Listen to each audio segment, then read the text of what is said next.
One sec. All right, can you guys all see my screen okay? All right, fantastic. So Alibaba Cloud, so you guys all know Alibaba Group. I'll spend a little bit of time on this. Any of you guys have a Chinese background or lived in China knows that Alibaba Group is a very huge conglomerate that pretty much touches every part of the life in China, you know, not just e-commerce, but entertainment and life. You know, we got different commerce platform, we got video platform, we got travel and communication, social media as well. So a whole lot of things. Underneath that, you can see there's 4 pillars. We call it business infrastructure. That's our financial service, Alibaba Cloud, who has all the infrastructure of the entire Alibaba Group host on it. We have logistics, you know, we have digital marketing as well. So and today, with my part of the business, I want to focus on Alibaba Cloud. So who are we? If you have heard of us, we are undisputed, obviously the #1 public cloud provider in China. We have over 40% market share in China at the moment, and still #1 in Asia. Obviously, with our established footprint in China and in mostly in Southeast Asia, I think we're pretty much the same size as AWS and Microsoft add up together in the Asia market. And globally, we're #3, a little bit ahead of Google Cloud at the moment from a revenue perspective. And talking about compliance, before we drill down into the compliance related question around China, globally, we're very well certified. This is simply a screen grab from our website. As you can see, from a global level, we have ISO compliance, we have SOC compliance. Regional level, we have a German C5, MTCS T3, that's in Singapore, and industry level, we have HIPAA, we have PCI DSS. If you guys are familiar with that, you guys all know these are the essential service the public cloud provider should provide for their customer. I want to talk about the operation in China and how we sort of fit into that big picture. Because if we drill down into Alibaba Cloud, we can spend the whole time here. And I think there's a few things that most most business will come across. Either they have an operation in China, they have a customer in China, or they're simply selling to China. So the common issues or challenges people will face, #1 is network issues. I think that's mostly around, as you guys understand, accessing a content or service inside of China when you're outside, or vice versa when you're inside China and trying to access content hosted outside of China. There's a lot of network performance issue, packet loss, delay. That would affect employees. That would decrease your productivity for your customers. Obviously, I don't know, they have the patience to wait for 5 or 10 seconds for something to load. So what we're providing is a network infrastructure between our data centers. So as a quick introduction, as a public cloud provider, we invest pretty heavily on our data center footprint. At the moment, we have 80 data centers globally and 25 regions. So each region is multiple data centers in a geo-located sort of separate locations for redundancy. So at the moment in China, we have 53 data centers, and outside of China, as you can see, probably 27 or so. And all these data centers are connected by our backbone network. What that means is that the networks is already there.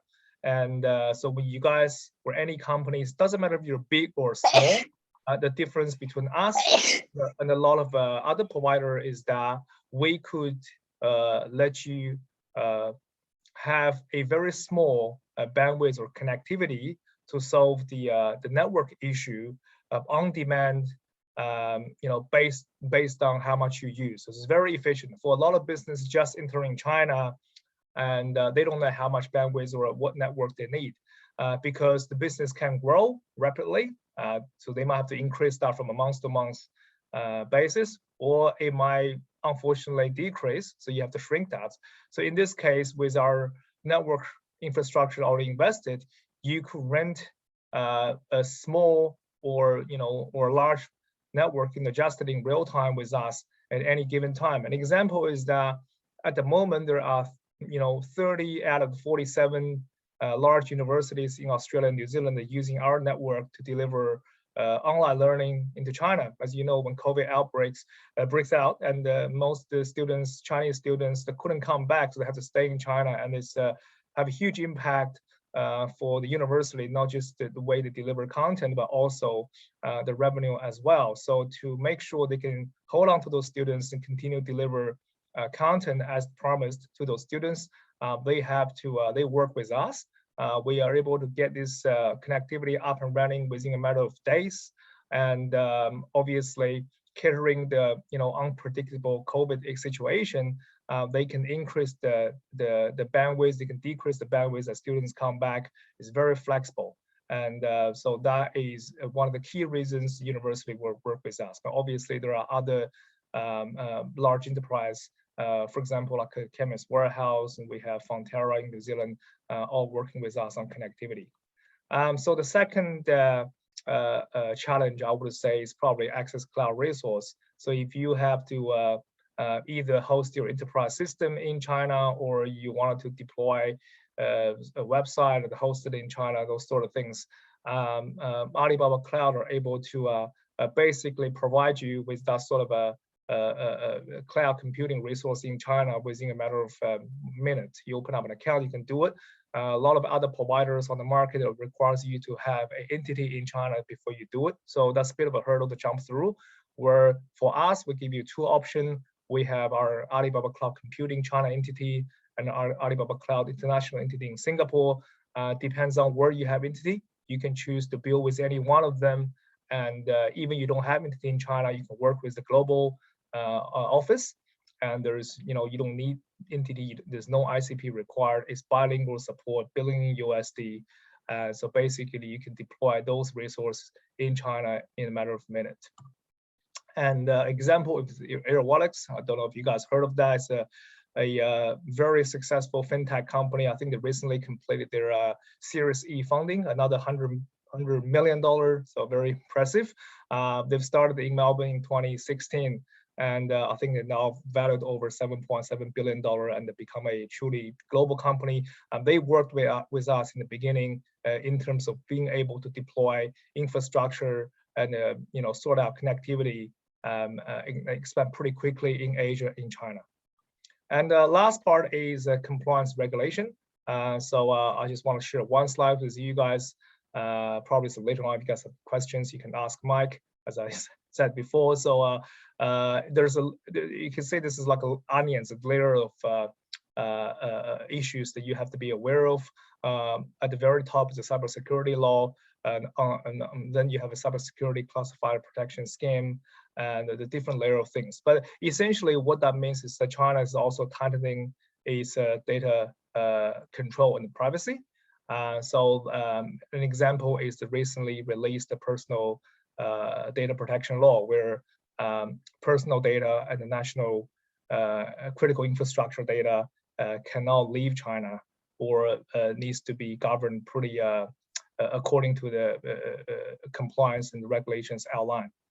So I think gone of those days where you can do anything and get away with it. These days, if you're seriously about entering to China, setting up system, acquiring customer over there, building your own service, these are the things you have to look at. Otherwise, it would eventually come back and bite you in the back.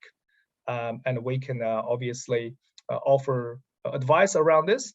And also, if you use Alibaba Cloud infrastructure, most of the security and of the clouds already been taken care of. So there are less things for you to do. You just have to worry about the security and the compliance of the application you deploy on top of that. So that concludes a quick introduction about who we are and what do we help. How do we help operations or business entering or operating in the China market? So I will hand this over to Wayne from our partner, China Telecom. Maybe I'll leave the Q&A to the very end. Yep, that sounds good. Thank you. Thank you very much, James. Thank you. So if you can stop sharing, and we'll give Wayne, Wayne from China Telecom, the floor. Sure, I've stopped. Yeah. You've stopped sharing? Yep. I have. It's still appearing, your presentation is still appearing on my screen. Joanna, what are you seeing? Yeah, also I can still see James' slides, but I think Wayne, you can try to share your screen. There I we go. have shared. I have shared, but it's not working. Let's try again.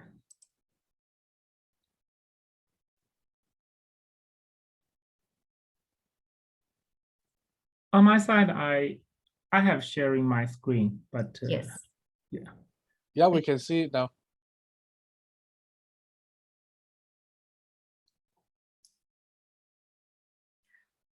So if you can put it into presentation mode, that would be. okay, you can see right now. Okay, good. Yep. No, we can see you. We can see you Okay. loud and clear. Yeah, perfect. Thanks, everyone. Thanks, James, and thanks, Alison. This is Wayne. I'm come from China Telecom, Australia, and I'm the senior consultant for technical and network in the system. Let's see.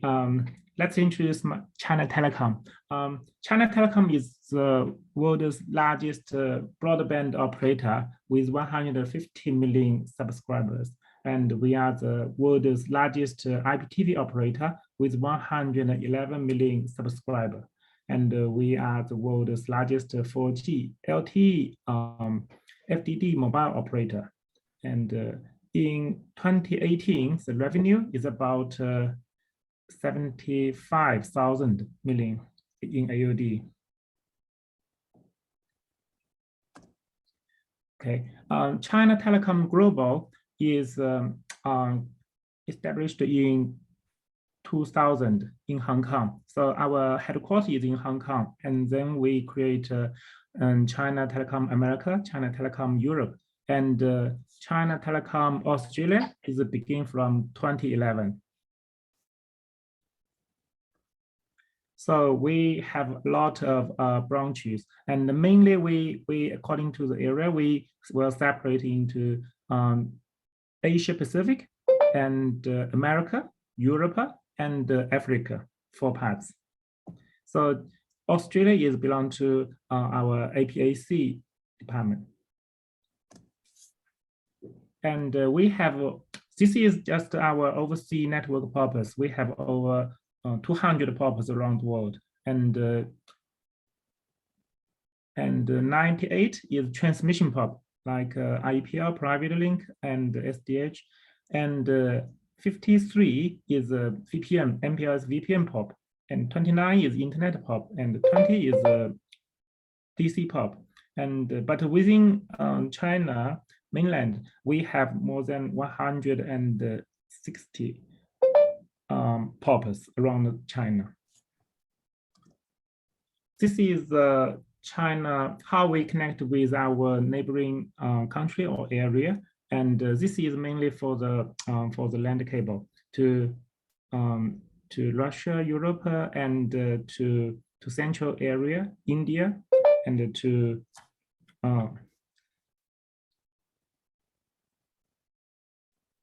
so yeah, from here we have a lot of resource to connect with our neighboring country around China. This is the submarine cable connecting from China to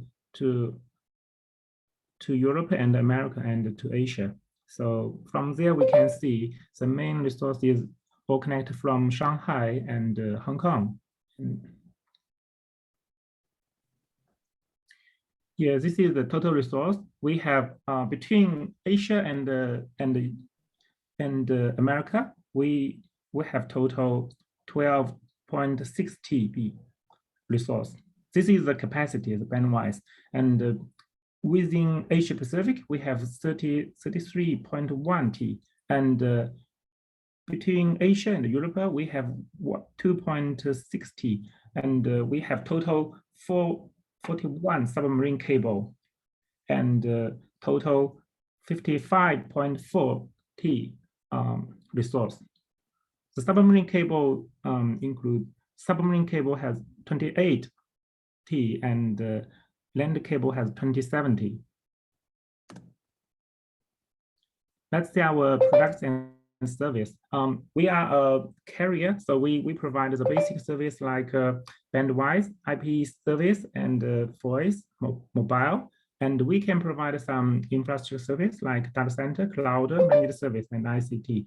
We can also provide some specific industrial solutions for company.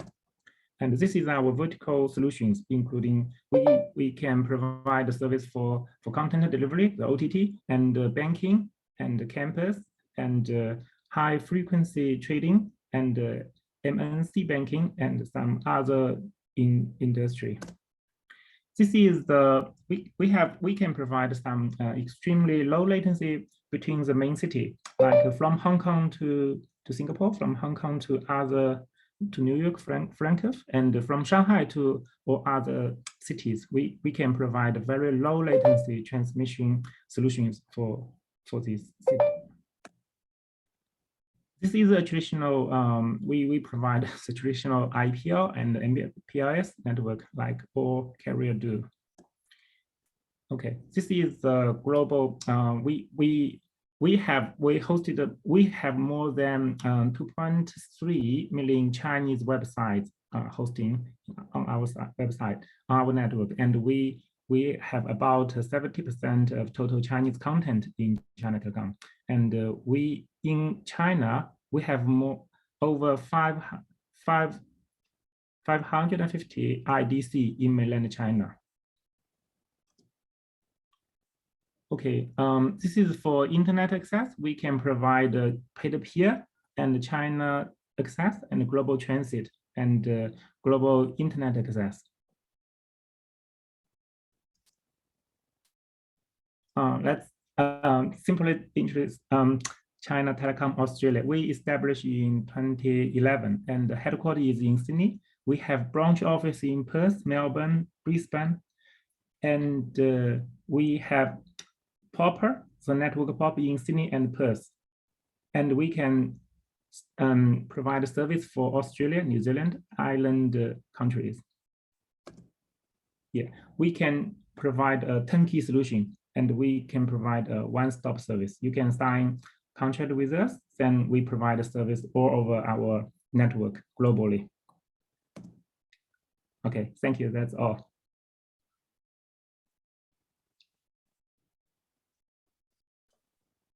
Thank you very much for that presentation, Wayne. And those numbers that you mentioned are just incredible. 2.3 million websites and 70% of Chinese online content. So absolutely incredible numbers. No wonder you're the largest telecoms provider in the world.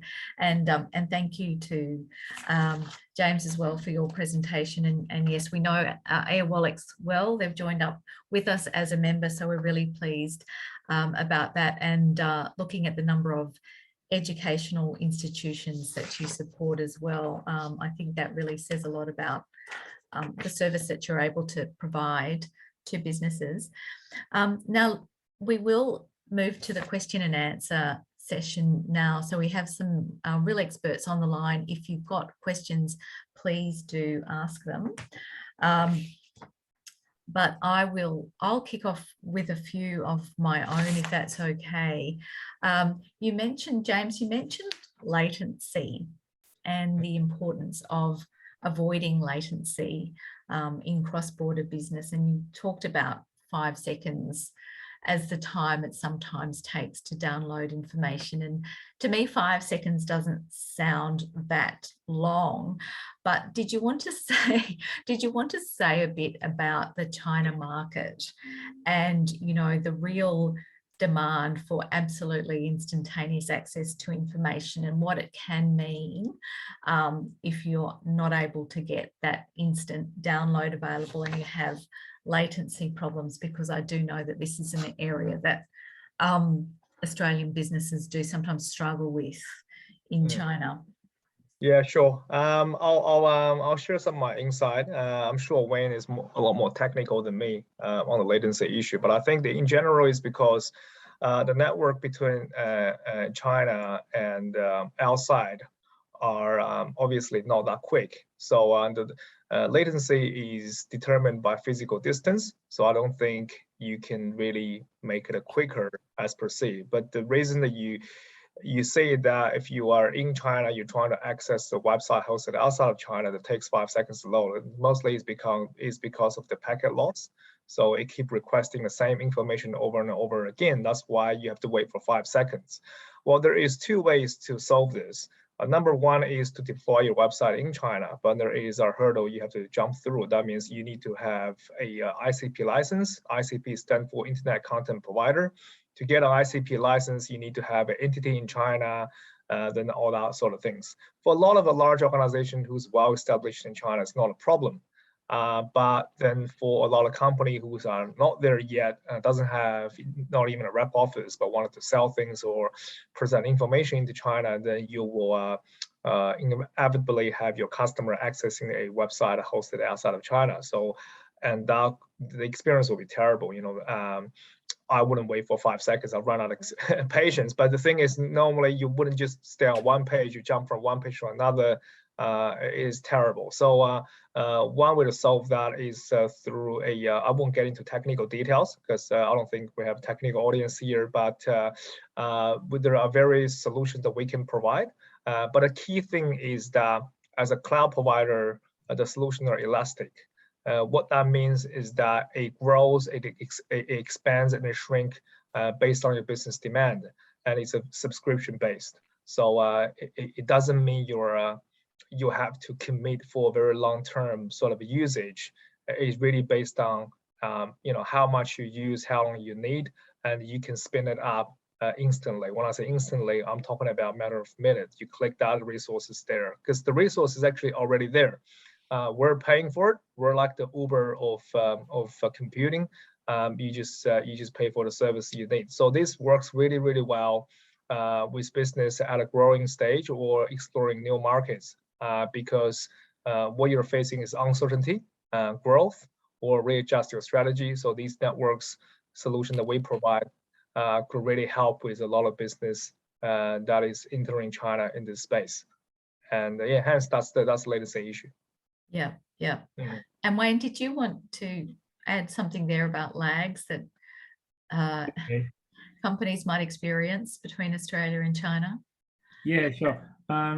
Regarding latency, there's two main issues. One is for the services for internet access. So you access the website, you access some specific website. Then this is the public internet latency, and all the public latency is depend on the router. Now Australia mainly connect all the traffic is pointed to America. Then use America as an internet center exchanger to exchange all the information. So the traffic will be from Australia to America, then from America to Hong Kong, then from Hong Kong to China. So it's very, very long. So latency is almost 400 milliseconds. So yeah, so there's a shorter way from Australia to China is via Singapore, Hong Kong, and China, and the latency will be less than half. It's only like 200 milliseconds. This is for internet access, and some corporations they create the branch in China, and they need to communicate between the branch to headquarters.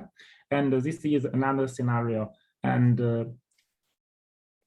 yeah, we can create the private link between them. Then you got the most low latency and bandwidth is guaranteed. But if you create on the IPsec over the public internet, then you need to so the latency is quite bad. So yeah, that's the issue. And 400 milliseconds is presumably a long time in internet world. Yeah. Yes. Okay, thank you. Now, this is a long question here from Bruce of Synergy for both speakers. I know several of my multinational clients have serious concerns about the storage of client data across borders. On one hand, some have concern about storing overseas clients' data with China and with privacy issues that might relate to that. So clients with concerns about storing client data in China. On the other, some have concerns that they're not allowed to move data on Chinese customers outside of China because of data privacy regulations. So is this the sort of thing that you could help clients with? And why don't we start with that question and then come back to the second part of your question, Bruce? Sure. I think that's why I bring Mike here. And Mike is our head of Sure. compliance in APAC. Yeah. Mike, can I say something before I hand it over to you? So, Mike, I think what two things you have to when it comes to compliance is that when you work with a cloud provider, for example, us, we would provide infrastructure network that as a vehicle to host and transmit your data. So our responsibility to make sure the security of the cloud and the compliance of the cloud. What that means is that the infrastructure we provide, the network we provide are ticked off, are well certified, but it is up to the organization to to really have their governance sorted out to make sure that the compliance of the application or the data, how you handle it, are within the the China's regulatory requirements, and that's been defined. So, Mike, I'll hand it over to you for you to unpack and explain details. Thanks, James. Thanks, Alicia, for inviting me here. So I'll just make it rather simple and rather not go to the technical detail. So basically, it depends whether which sector you belong or you represent. So let me give you a very simple industry. Let's say tourism. Now, if you have a Chinese tourist that wanted to go to Australia, how can you not pass his particular to the hotel in Australia before he landed? So technically, the answer is yes, you can transfer. Now the question is that what Chinese government is concerned about is whether the means, the network, the infrastructure, whether it is secured. So they do not. The law is there to ensure that the organization are responsible for their customer data. So from the cybersecurity and data security law, they actually look at the means. What it means is that the infrastructure, the network are sound. So that means that as a company, as a tourism company, you may have to make sure that you have done your due diligence, whether you rely on third party to do it, your security are being taken care of. Your vendor, you have done your proper security assessment. Then you come to the what we call the PIP, or the Personal Information Protection Law. What they actually ask for is that whether you have gotten the consent, and then you also whether have informed adequately where would you be passing the data to, and who are your third-party service provider, and you have to be transparent about it. So that is what the law. And if you were to compare this with the GDPR in Europe, it is exactly the same. So everybody is trying to raise their standards so that there's some form of harmonization. So in GDPR, they also have the same requirement. You need to do your privacy impact assessment. You need to do your due diligence, and even worse, you have to ensure that you have privacy by design embedded in your network, in your application, to make sure that they are sound. You can't give reason to say that, oh, oops, I forgot to put a nut and a bolt on my application, and that causes the data breach. You can't have that kind of excuses. So that's the reason why the Chinese government also have such similar requirement. So in a nutshell, it's the same. So it is not that you can't. And then don't forget that data security, cyber security law, data security, even the privacy law, they are just, I would say, a baseline law, because beneath it, they also have sectorial law. For example, the financial data. Those are very sensitive, and each and every country have their own monetary policy. So they also emphasize a lot of security, a lot of transparency, and also Banking Secrecy Act. So this usually they do not conflict, but they complement. Now, Bruce, did you want to follow up? I've realized that we're in meeting mode, so if you would like to sort of just confirm that that's answered what you were asking for, or ask a follow-up, that would be fine. And make sure you turn yourself off mute, Bruce.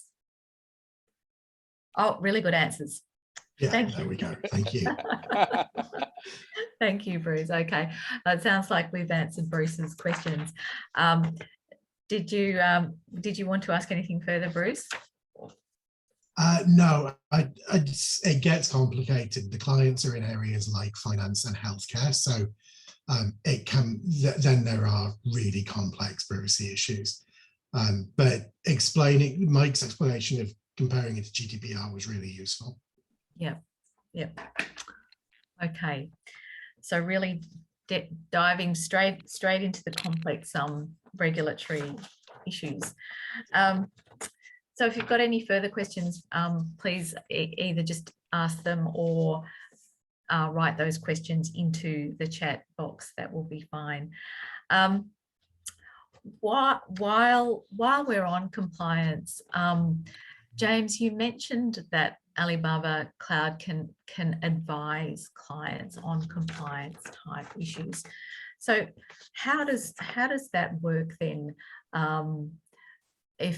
What level of assurance can you provide that your clients that use your networks are complying with everything that's required?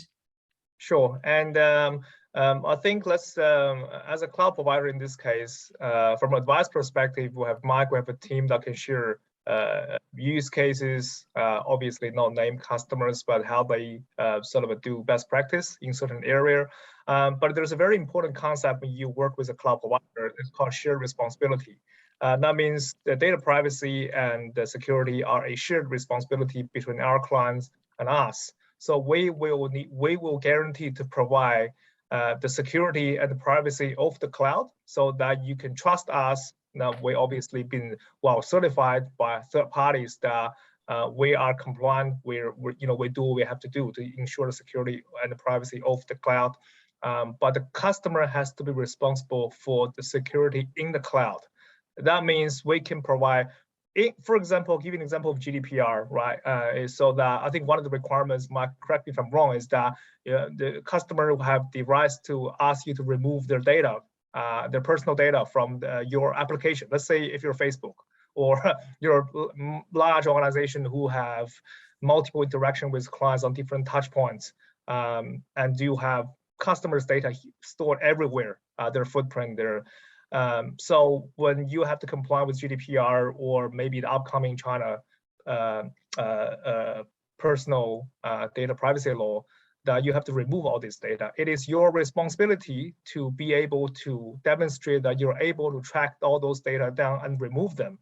But it's our responsibility or an advantage that we provide to give you the tools that you can use to better help you to identify and track those specific person's data that you stored and remove them. Whether you remove them or not is your responsibility. Let's put it this way: we give you a gun, you have to pull the trigger. So it's your responsibility to actually use it properly to execute. But we will provide as many tools as we can to make that task easier. Did you have anything to add, Mike? Yeah. Yes, definitely. I love to reiterate what James had mentioned, shared responsibility, because a lot of people are concerned about this term. So basically, shared responsibility also has its dimension.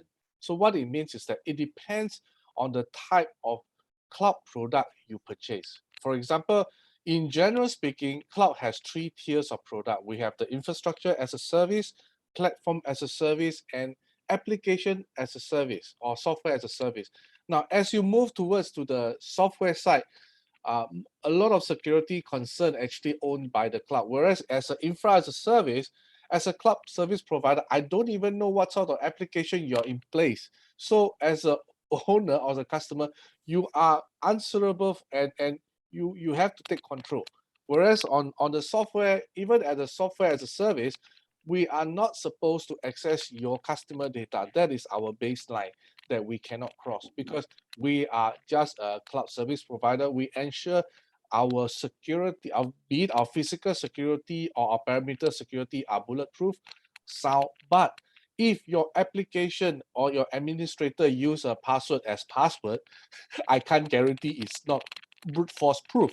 So what it means is that if you are the administrator of using, be it any cloud, not just Alibaba Cloud, if your password is loosely named, or even you have a bad habit of sharing password, that's a boo-boo. You always are unable to track accountability. It happened again and again. These are common security breach issue. So that's where when we say shared responsibility, it's not that we are pushing the responsibility to our customer, but we need to educate what our customer, what is the basic security hygiene that they need to understand. So a lot of companies, sometimes they may not have any cloud security personnel. So they may have mistook it. So this is what we want to iterate, that we don't worry, we will help you, we will advise you how to ensure that what is your bare minimum you need to do, not just on the security front, but we are very strong on our privacy front. We have gotten the Singapore regulator 3 different layer of certification. We have the trust mark from the Singapore government. We also have the APAC privacy cross-border certification. What it means is that we have been accredited by the government in Singapore to say that we are privacy sound within the APAC, abiding the APAC privacy framework. Thank you. Now, I suppose still on these regulatory issues, there is the national security law, and beneath that the data security law and the privacy law. Is information that foreign companies have that they send over to China, is that secure, or can that be compromised? Can the government ask to see that data? I can say a few things. First of all, I think it really depends on which jurisdiction you have signed a contract with your service provider. So if you have signed a contract with, let's put it this way, you've signed a contract with Alibaba Cloud International, which is our international division, which is head office in Singapore, you are literally dealing with a Singapore company. So when government have to request data, a vendor like us to provide a customer's data, first of all, they need to have a court case established. They can't just ask us to have randomly people ring us up to say, give us customer A's data. They can't do it. They need to go through, even the government need to go through a certain process. That is the same with US government, the same with China government as well, to establish a court case.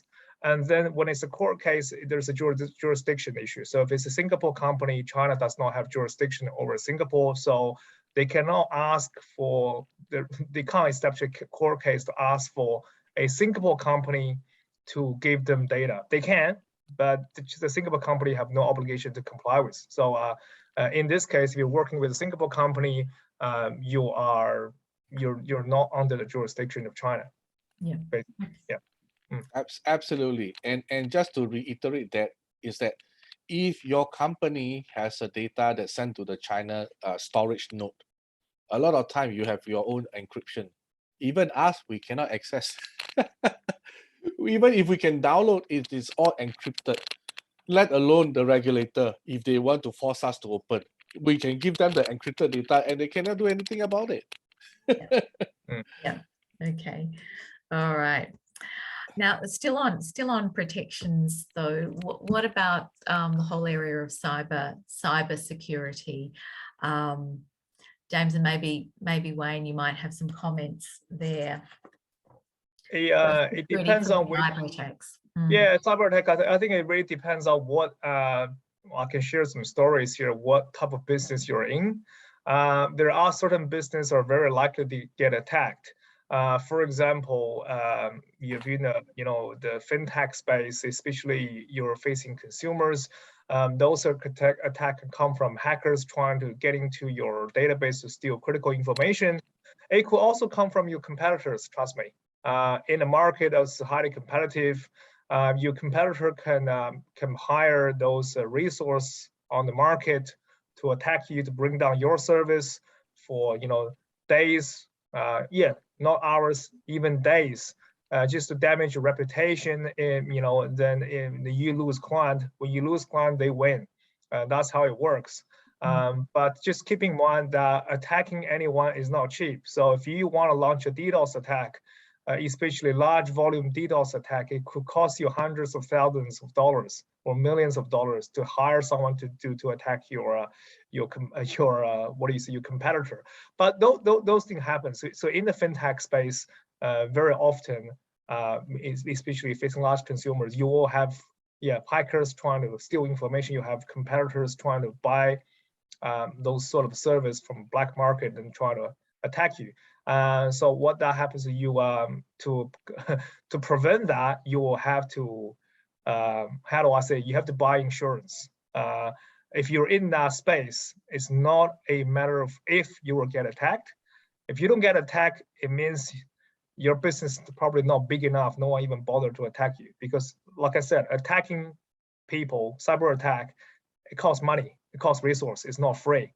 So if you're not big enough, no one will attack you. If you're getting traction, actually building a big business that have competitions in the market, it's not a matter of if, it's a matter of when you're gonna get attacked. So when you realize you're already getting attacked, it's too late. Your service is down, you lose data. So it's better to have protections there already. Alibaba Cloud and a lot of other vendors as well. We're not the only one that offer this type of protection in terms of application firewall, in terms of anti-DDoS attack.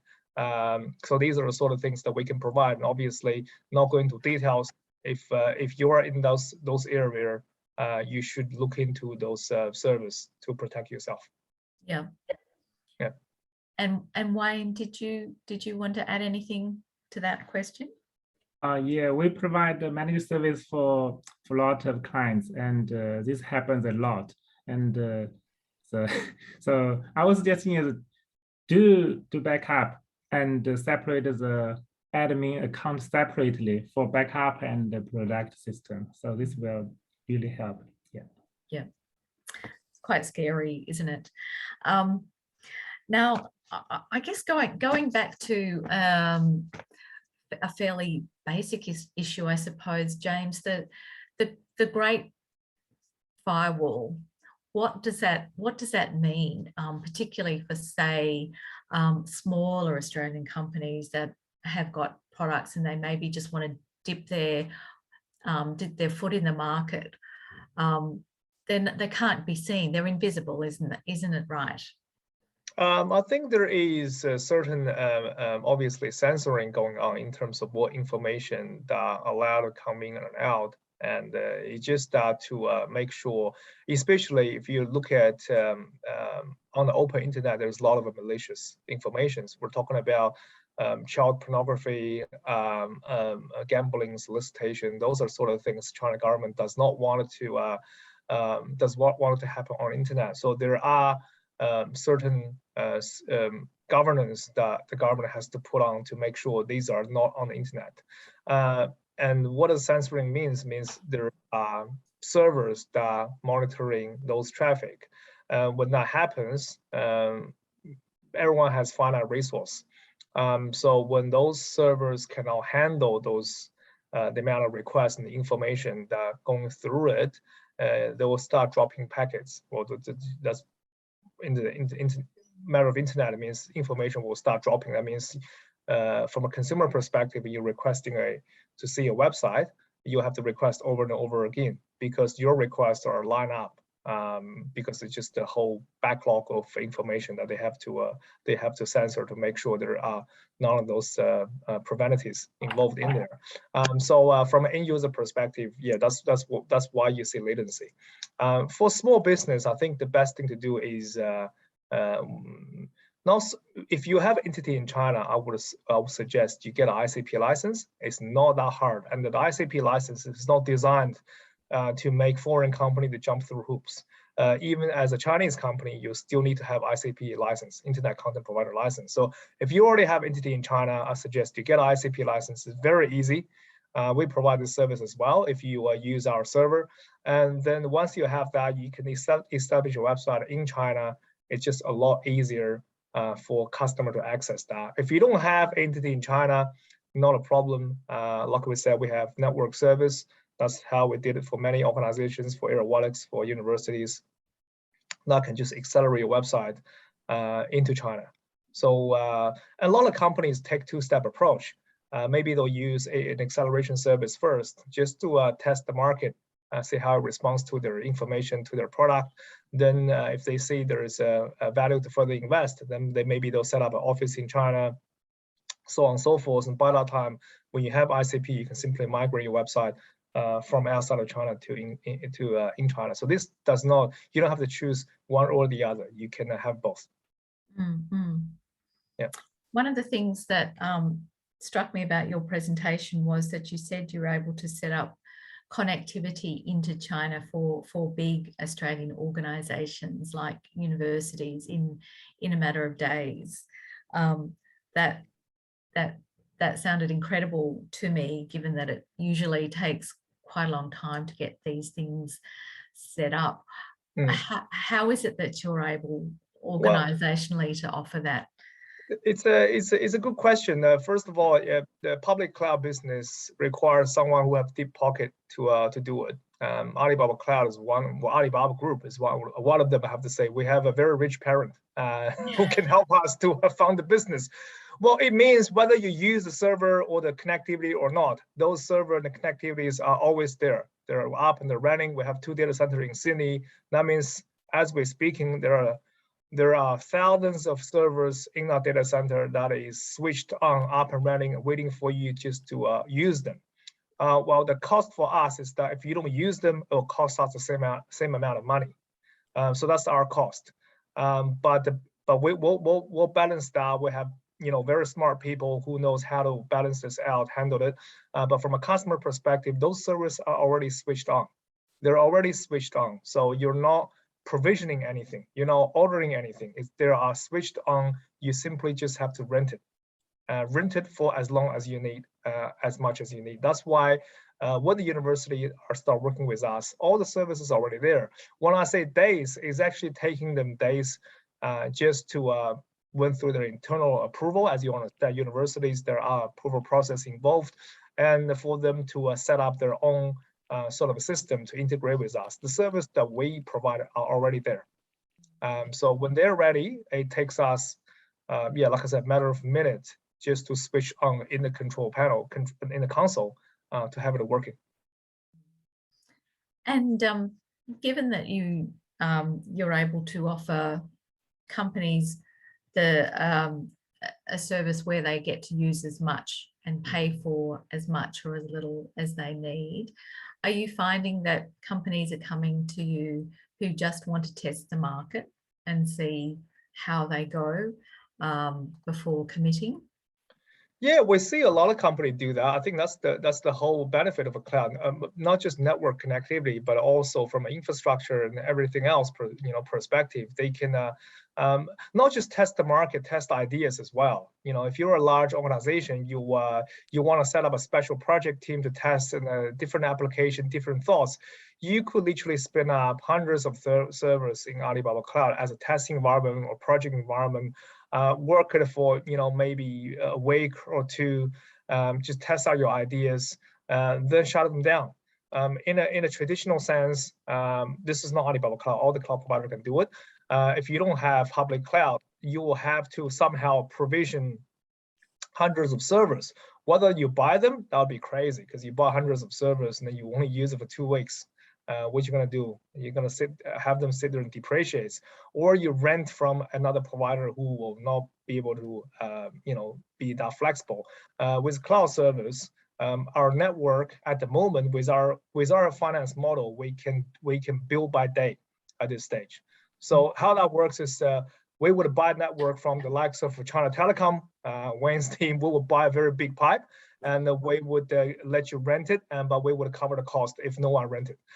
With servers, because we own our own data center, as you understand, all the network goes in and out of China or within China are owned by the big 3 telco. I would say big 2 probably normally, China Telecom, Unicom. We have to buy from them. But then if we'll buy from them and we'll cover the cost if no one's or not enough people using it. But for the customer, they'll use as much as they need, as long as they need. But the minimum is the bill by day. But when it comes to server, we own the infrastructure. We can bill by seconds. So we have people, research organizations who would traditionally they might have 2 big server that would crunch the data for, let's say, a week before they see the research result. With cloud, they can have 500,000 of servers spin up at a time. They'll run it for, let's say, maybe 7 or 10 minutes. That's the same amount of compute power. You have 1,000 server running for 7 minutes. I'm not good at maths, but I'm just giving you an example. Or have 2 big server running for 2 weeks. So they could have thousands of servers running for maybe a few minutes to have the result, and they can look at the result, they can adjust their algorithm, they can pivot again, rather than wait for 2 weeks. That's the power of cloud. You can have them up and running for 7 seconds. You pay for 1,000 servers for 7 minutes each. And the cost of that is actually the same, but you just be able to turn things around a lot quicker. Yeah. Okay. I mean, that's the beauty of scale, I suppose, isn't it? If you've got the resources there, they can be, you know, from the individual company's point of view, you can scale up and scale down. Yes. Okay. Well, look, we are coming to time. We do have time for one more question if people have them. Otherwise, I might just quickly go around to all the 3 of you and ask for your single top tips. Oh, sorry. Here's one. Thank you. Sorry. I've just got this question now.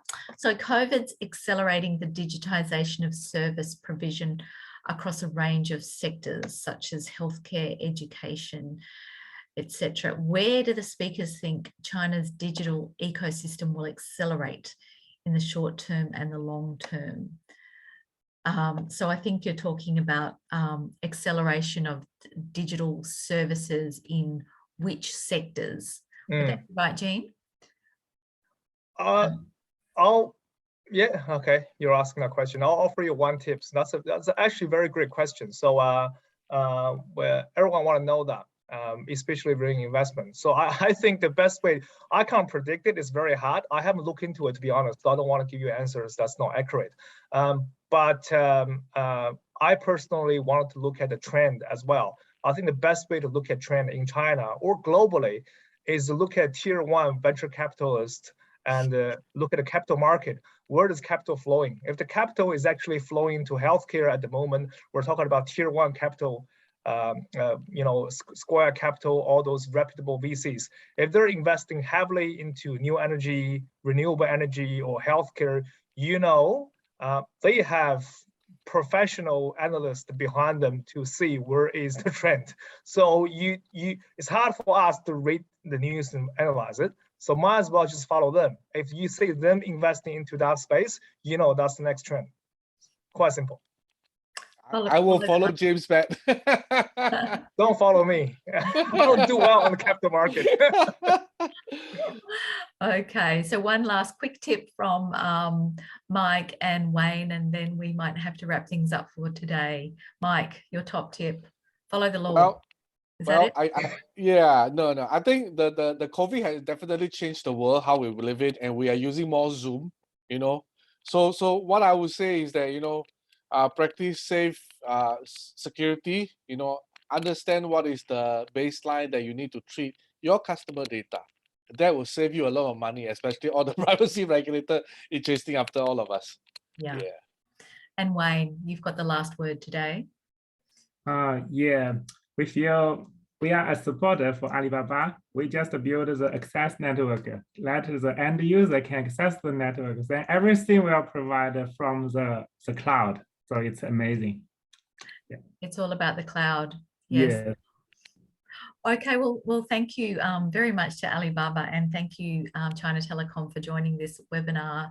The issues are absolutely fascinating. It's these are issues that businesses everywhere need to grapple with, and particularly if they're operating across border, and particularly if they're operating into China. So thank you very much to our speakers for the really detailed and informative presentation, and thank you to our people who've joined the webinar this afternoon. I hope you found it interesting and insightful. Thank you, everybody. All right. Thanks, Alison. Thanks, Mike, Wayne, and everyone. Thank you. Thank you, Mike, Alison. Stay safe. Bye-bye. Bye.